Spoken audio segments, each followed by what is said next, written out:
Azərbaycan nağılları.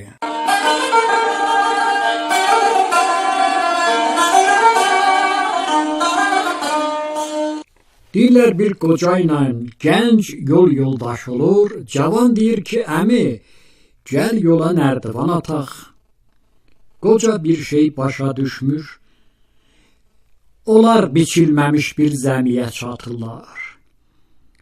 Cavan soruşur, əmi, bu əkinin məhsulu yeyilib yoxsa qalır? Qoca pərt olur.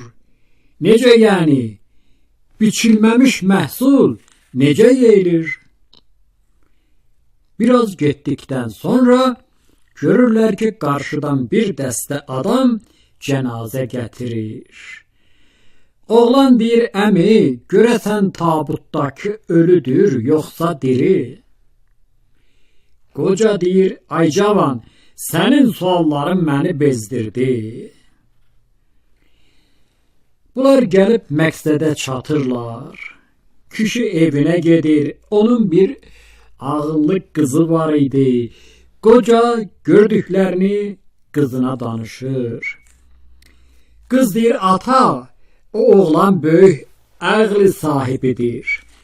O, yola nərdivan ataq deməklə, yəni söhbət edə-edə gedək yol tez bitsin. İkincisi, zəminin məhsulu yeyilibdir ya qalır. Əgər sahibi borc alıb yeyibsə, məhsul onun deyil. Almayıbsa, məhsul özünə qalacaq. Üçüncü də, əgər tabutdakı ölünün yurdunda övladı qalıbsa, o ölməyib, yox qalmayıbsa, ölüb demək istəyib. Qız 12 əppək ya çörək, 30 yumurta bişirib atasıyla oğlana göndərdi. Kişi yolda acalıb çörəkdən və yumurtadan yemişdi.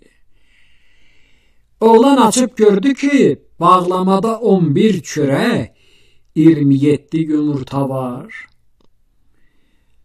Oğlan dedi, ay əmi, sizin iliniz 11 ay, ayınız 27 gündür.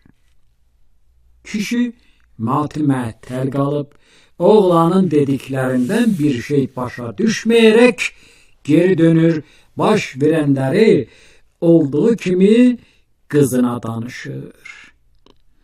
Qız atasına deyir, baba, sən yolda çörəklərdən birini və yumurtalardan da 3'ünü yemisən.